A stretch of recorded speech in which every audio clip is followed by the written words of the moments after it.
Hi friends, எல்லோரும் எப்படி இருக்கீங்க? இந்த வீடியோவில் என்ன பார்க்க போகிறீங்கன்னா சிக்கன் குருமா. இது வந்து இட்லி, தோசை, சப்பாத்தி, பூரி எல்லாத்துக்குமே சூப்பராக இருக்கும். நீங்கள் ட்ரை பண்ணி பாருங்கள். வாங்க வீடியோக்குள்ளே போகலாம். அதுக்கு முன்னாடி என் சேனலுக்கு மறக்காமல் சப்ஸ்கிரைப் பண்ணிடுங்க. வாங்க வீடியோக்குள்ளே போகலாம். இப்போ நம்ம இன்றைக்கி குக்கரில் தான் செய்ய போகிறோம். கேஸ் பற்ற வச்சு குக்கர் வச்சுருக்கேன். ஆயில் ஊற்றியாச்சு. இதில் வந்து பட்டை, கிராம்பு, ஏலக்காய், பிரிஞ்சி இலை இதை தாளிச்சிடலாம். அடுத்தது ஒரு பெரிய வெங்காயம் கட் பண்ணி வச்சுருக்கேன், அதையும் சேர்த்துடலாம்.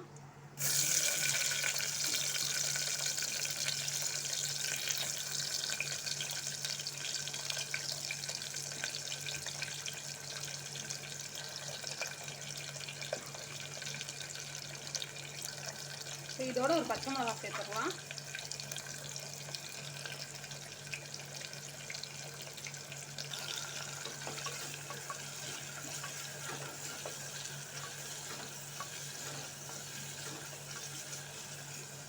அடுத்ததுக்கு ஒரு தக்காளியை நான் கட் பண்ணி வச்சுருக்கேன், அதையும் சேர்த்துடுறேன்.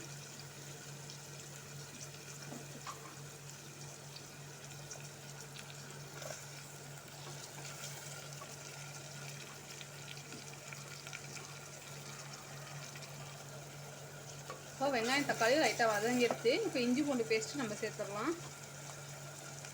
உங்களுக்கு தேவையான அளவு எடுத்துக்கோங்க.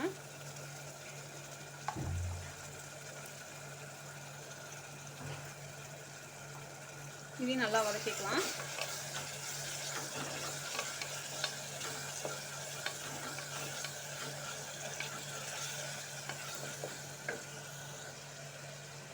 அடுத்தது நல்லா சிக்கனை வந்து வாஷ் பண்ணி வச்சுருக்கேன், அதை சேர்த்துக்கலாம்.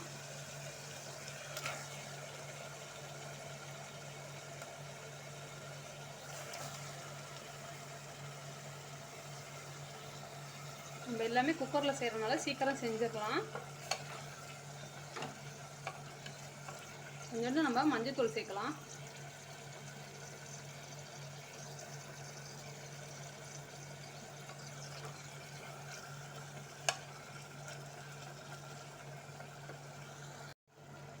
சிக்கன் நல்லா வதங்கட்டும். நம்ம அதுக்குள்ளேயே ஒரு பேஸ்ட் அரைச்சிட்டு வந்துடலாம்.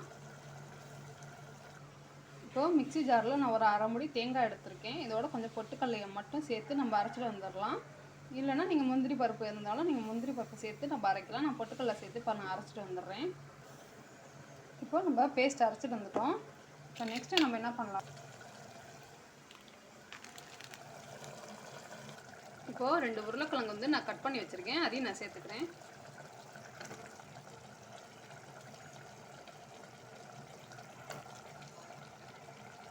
இந்த மட்டன் சிக்கனுக்கு இந்த உருளைக்கிழங்கெல்லாம் சேர்த்து நம்ம குருமா வச்சோம்னா சூப்பராக இருக்கும். அடுத்தது வந்து காரத்துக்கு மிளகாத்தூள், மல்லித்தூள், கரம் மசாலா. நான் வீட்லேயே அரைச்ச கரம் மசாலா இது. இப்போ இதெல்லாம் ஒன்றா போட்டு கலந்துடலாம்.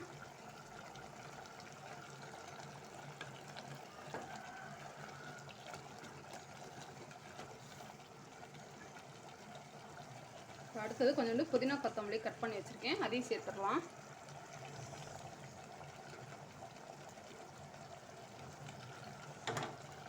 இன்னும் நான் உப்பு சேர்க்கலை.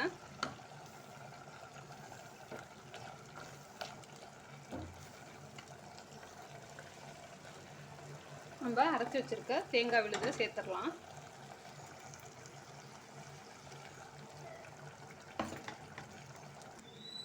அடுத்தது இப்போ தேவையான அளவு உப்பு சேர்த்துக்கலாம்.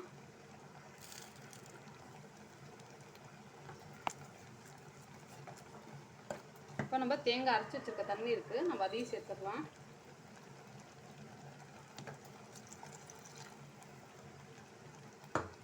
உங்களுக்கு தேவையான அளவு தண்ணி ஊற்றிக்கலாம்.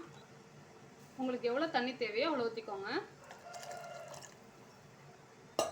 இப்போ நம்ம குக்கரை மூடி போட்டு மூடிடலாம். ஒரு 4 விசில் வச்சு ஆஃப் பண்ணிடலாம். நம்மளுக்கு குழம்பு சூப்பராக ரெடி ஆயிரும் குருமா. நீங்களும் இந்த மாதிரி உங்கள் வீட்டில் ட்ரை பண்ணி பாருங்கள். வாசமே செம்ம சூப்பராக இருக்குது ஃப்ரெண்ட்ஸ். இப்போது குக்கரை க்ளோஸ் பண்ணியாச்சு. நம்மளுக்கு ஒரு 4 இல்லைனா 5 விசில் விட்டு ஆஃப் பண்ணிக்க வேண்டியதான். இப்போது விசில்லாம் அடங்கிடுச்சு. நம்ம இப்போ ஓப்பன் பண்ணி பார்க்கலாம். பாருங்கள், சூப்பராக நம்மளுக்கு ரெடி ஆகிடுச்சு குருமா. இப்போ ஒரு பவுலுக்கு மாற்றிடலாம். ஃப்ரெண்ட்ஸ் பாருங்கள், நம்மளோட சிக்கன் குருமா சூப்பராக ரெடி ஆயிடுச்சு. நீங்களும் உங்கள் வீட்டில் ட்ரை பண்ணி பாருங்கள். பிடிச்சிருந்துச்சுன்னா லைக் பண்ணுங்கள், ஷேர் பண்ணுங்கள், கமெண்ட் பண்ணுங்கள். மறக்காமல் என் சேனலுக்கு சப்ஸ்கிரைப் பண்ணிடுங்க. நம்ம நெக்ஸ்ட் வீடியோவில் பார்க்கலாம். பாய்.